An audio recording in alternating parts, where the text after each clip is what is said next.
In today's episode from NeckbeardStories, the tale of Sir Sam continues. You can listen to this independently, or if you want to go back and hear some of the older episodes, check out the links in the description. Drop a thumbs up to see more episodes in this series, subscribe with notifications turned on, and follow on Spotify. Why I got 2 hours of sleep a night during exam week. Player 1 is me, Lady Saber, 16, foreign exchange student, going through some stress about midterm exams before Christmas break. I'm also a very light sleeper. Player 2 is Sir Sam the chivalrous, all around Beatus beard, smells like putrid puttanesca, probably bathes in meat sauce. While I have no in-person contact with Sir Sam in this story, I imagine that he wears all of his fedoras at once while using his phone to boost his chivalry level. This story spans most of exam week, beginning the night of Sam's first fencing tournament and ending the following Thursday. It's Saturday night, I've gotten home from my tournament, showered, had dinner, and gotten in bed. I feel good finally being able to relish my victory in peace. I fall asleep quickly around 11 o'clock or so. As I mentioned before, I'm a light sleeper. I'll often wake at bumps and noises in the night, or even loud noises in my dreams, stare around for 15 seconds and go right back to sleep. Tonight, I wake to the buzzing of my phone. New text from some unknown number. It's probably spam, so I go back to sleep. Later, there's more buzzing, the same number. I unlock my phone, squint at it, and fumble to the new text. Hey, what's up? Can't sleep.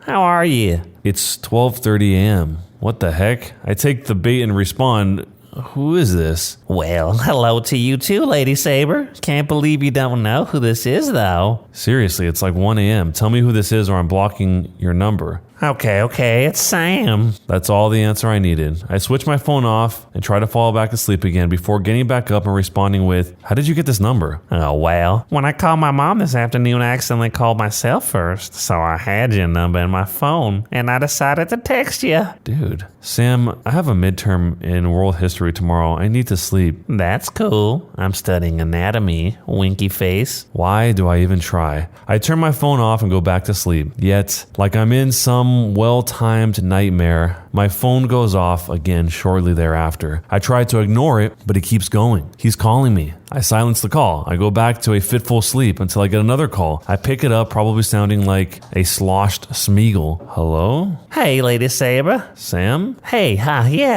sorry I couldn't sleep. I thought, hey, what a coincidence. Me neither. We must be soulmates or something. But what I said was, Sam, I have a test tomorrow. What do you want? Nothing. I just thought you might want to have someone to talk to. Did you get home safe this afternoon? I thought, I know someone who won't be very safe going home. But I said, yeah, Sam, I'm fine. I need to sleep. I end the call and look at the clock. It's 4:30 in the morning. I have to be up in an hour to be on time. I don't dare switch my phone into do not disturb mode or else I might miss my wake up alarm. The texts come trickling in. I feel like crying or screaming or just laughing hysterically. I can't go back to sleep, so I stare at the ceiling for an hour while my phone buzzes like it's on a high of its own. I eventually drag myself out of bed and try in vain to cover the bags under my eyes. I do mediocre on my test, coming very close to dropping a letter grade in the class. The next night, the same thing. I have a dozen new texts coming in every few hours. Some are short messages, some are the beginnings of an academic paper. I get a lot of picture messages, random funny memes, and rage comics. It was 2012, guys, as well as pictures of the final score in his Call of Duty multiplayer matches. They seem to pick up at night too, like he draws energy from gallons of Monster energy drink and streaming gigabytes of frisky online material. I am not sleeping a wink. My eating is off. I have manic bursts of energy followed by hours of uselessness. On Tuesday night, I turn my phone all the way off. I sleep through what would have been my alarm. My host family tries to get me out of bed. They don't know about this whole event, so I break down and I spill the Cheetos. I end up sleeping a full 12 hours that day, and then another 4-hour nap in the middle of the afternoon. My host mother buys me an alarm clock so I can leave my phone off the next night. Because I missed an exam, I have to go in on Friday to do a makeup, pushing the family's vacation back by 1 day. I am pissed. This continues for 3 days. I think this is because he's never actually had a real life milady to text, so he's gonna take this opportunity and run like a Tumblr user with a lot to say. Suddenly those years of beard, straight white boy, and Beatus all come pouring out in a slurry, carbonated, cheesy meat sauce. It's a horrifying terrifyingly beautiful slow motion train wreck, which is why it takes me so long to tear myself away. I finally block Sam's number on Wednesday afternoon. He figures this out, however, and starts texting me from a different number. At first, he's apologetic, probably realizing that he overdid things a wee bit and is trying to backpedal. Knighthood prevails soon enough. He starts to ask me about John. You guys spend a lot of time together. Yeah, we're pretty good friends. Oh, just friends? Yes, Sam. So I see I'm not the only one to fall victim to the friend zone then.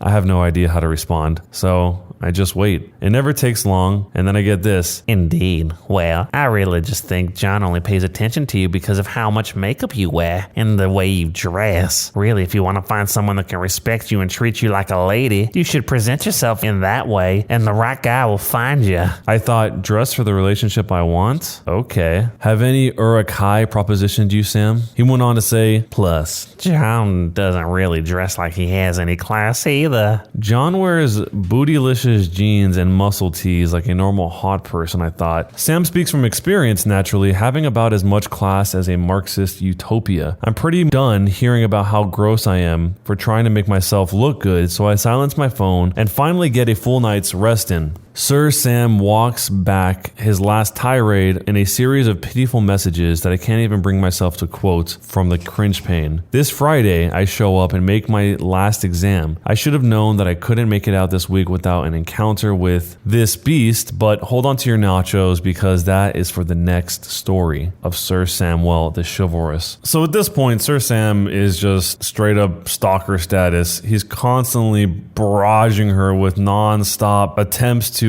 get her to be what he wants her to be. I understand why she wouldn't want to turn off her phone because she needs the alarm, but I do wonder why she didn't block him the first night right away, because maybe it would have taken him a while to figure out that he had blocked her and then started texting from another number. Because obviously when she did block him, he found out that she was doing that and then started texting her from his either online number or another cell phone or something, so it didn't really end up going through. I think there is a way that you can make it so that you only get notifications, noises, buzzes from people that are your actual contacts in your phone or your favorites or something. And so if you're not on that list, then it just is completely silent. But maybe back then when this story took place, that didn't exist at that point, or maybe it did and she didn't know about it, like a lot of people probably wouldn't have. So let me know what you would do in this situation, and what do you think of Sir Samwell and Lady Saber so far? Sir Sam the Chivalrous tries to Christmas, or why I'm no longer surprised by anything. This story begins Friday morning, the last day of exam week before Christmas break. It's exam makeup day, so a lot of people aren't there, but after the 2-hour morning exam session, the rest of the day is just spent on Christmas parties and Secret Santa. John is my Secret Santa in English class by the luck of the draw. It's mostly a bunch of inside joke stuff. I think a do-rag and a bottle of Elmo shampoo was included, including a little thing of eyeshadow and blush just for Sam. Interestingly though, the colors actually match for me. Don't know how long he must have spent trying to pick them out, but it's really sweet. Around lunchtime, I get a new text from Sam that says,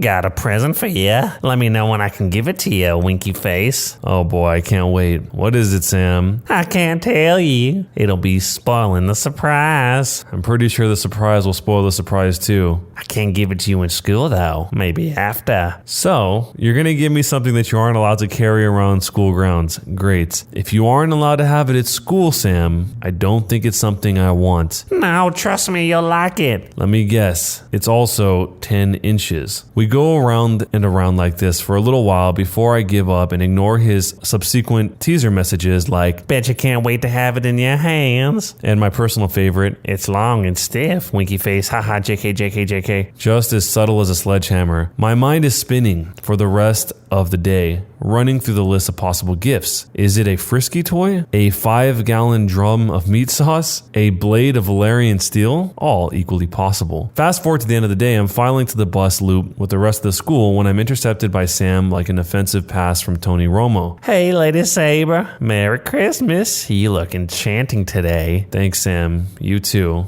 Doe, I thought. I meant Merry Christmas to you too. That's what I get for not thinking. He's carrying around a long tube in one hand, wrapped haphazardly in Christmas paper like Santa's homeless cousin. A blue bow is dangling from the side and makes a fedorable picture. In the other hand, a foot-long hot dog is at the mercy of the black hole which functions as his mouth. Mustard, ketchup, chili dribble, while the meat stick vanishes at an alarming pace. I got you a present, Lady Saber. Hot dog goes in, chunks come out. You can't explain that. I see. Are you going to tell me what it is? I can't do that. It's a present. He's squeaking with delight. I assume he makes the same noise as when mom brings home the can of SpaghettiOs. Sam, if I'm not supposed to have it at school, I really don't want to open it here. We're at the bus loop now. I'm anxious to find mine and bug out. Sam presses on uninhibited, thrusting the package into my arms like a squealing baby. Ironic given the circumstances. For my lady. It's some kind of hollow tube. Something definitely long and stiff bumps around inside it when I give it a rattle. Sam looks like he's about to jump out of his skin. This is embarrassing. People are looking. Sam's in his own little world with Milady. I'm not tearing off all the paper, so I just poke a hole in the end. I can't see what's inside. It's dark and I'm scared. I imagine the scene from Indiana Jones where all the faces melt off and I feel like I might be facing a similar fate. I grit my teeth and finally reach in. My fingers touch metal and then something like soft leather. The shape is very familiar. I grasp and pull. No way. I draw out the bell guard in the first 6 inches of a saber. On the pommel is the brand for Leon Paul, which is Cadillac level fencing gear, especially custom made weapons. This one feels exceptionally lightweight. I am totally floored. The amount of research to figure out exactly what was good in a weapon you don't fence with must have taken an enormous amount of time. And one of their weapons can easily cost over 100 British pounds. I can actually give him a genuine smile. Thank you, Sam. This is fabulous. It's clear that he wants to stay and talk, but I have to find my bus. I double dodge his attempt at a hug and narrowly escape with a fist bump. If only it was that easy. My bus has changed today and I missed the announcement at the end of class. I walk up and down the loop looking for the bus number and failing to find it. They start pulling away one by one and I realize too late that there's been a change. I tried to give my host brother a call, but he doesn't pick up. Eventually, I'm stranded at the loop with a few stragglers. Sam has wandered off like a lion that missed his first rush at his prey. I know that John carpools with his dad, so I message him asking him if I can get a ride home. I head up to the parking lot where his parents are pulling through and meet up with him. What's in the tube? It's Sam's present. He pulled out all the stops on a new Saber. I draw out a little bit to show off to him. Damn, really? That must have been expensive. We have a lot of time to sit around before John's dad shows up, so we perch ourselves on the brick wall next to the sidewalk. I'm pretty sure I wear my do-rag for a portion of this time too. Yeah, I'm cool. Soon enough, Sam approaches me like a tornado to a trailer park, hailing me with that full arm wave. John and I are sitting, so Sam takes a moment to revel in his ability to tower over us. He's still eating. This time, it's a Tupperware container full of ravioli. Does it end? Hey, Lady Saber, why are you here? I thought you rode the bus. I missed my bus. It changed. Oh, that sucks. I know. I can give you a ride home. My mom will be here any second. That's okay. John is giving me a ride. Sam gives John a sidelong glance that lasts a little too long. I can tell John has his jimmies rustled, so I diffuse the situation by asking John to find out where his dad is, which keeps him busy long enough to cool down. My mom will be here soon, Lady Saber. We've got space in our car. It's no big deal. That's okay, Sam. I'm riding with John. Lady Saber,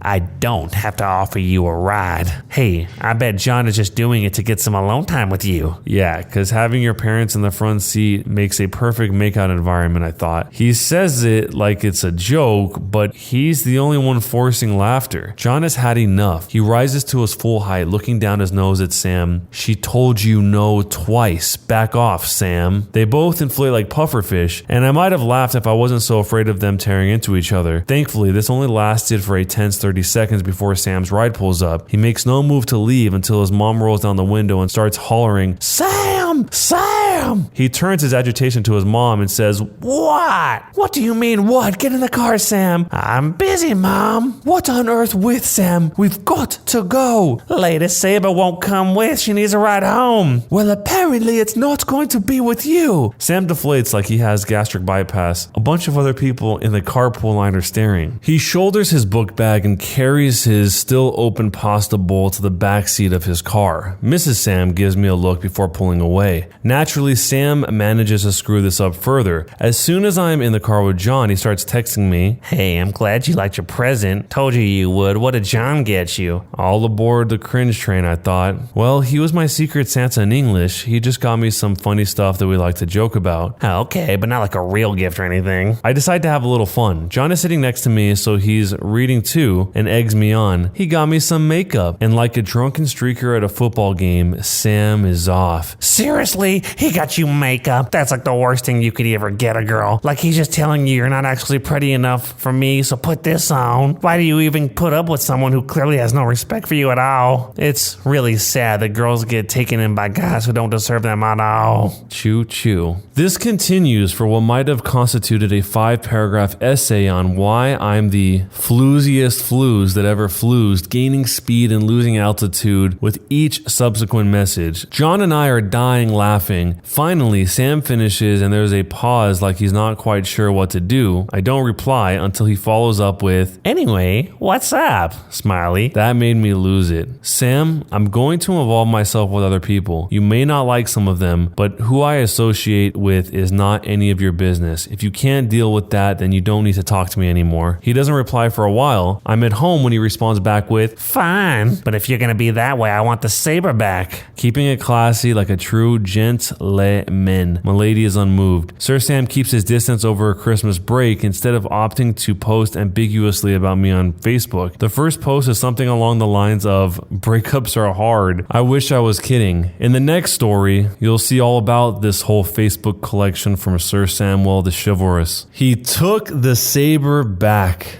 That seemed like the nicest gesture that Sam had ever made, not because of the price of it, but because of, like the OP put, Lady Saber said, how much research would have gone into figuring out what was the most appropriate thing to give here. And then he just took it back after she didn't comply with the way that he wanted her to act. The last thing I'll say on this one is that you could tell there is truly a delusional element to this if he's writing about how breakups are hard when he's never even been in a relationship with Lady Saber, but yet he's writing to the world like that's something he's dealing with, and it must feel very real. Otherwise, why would he waste his time writing about that? So he's going through an experience that Lady Saber is not even involved in, but in his mind, she is. So let me know what you would do in this situation, and jerk or not a jerk, and why.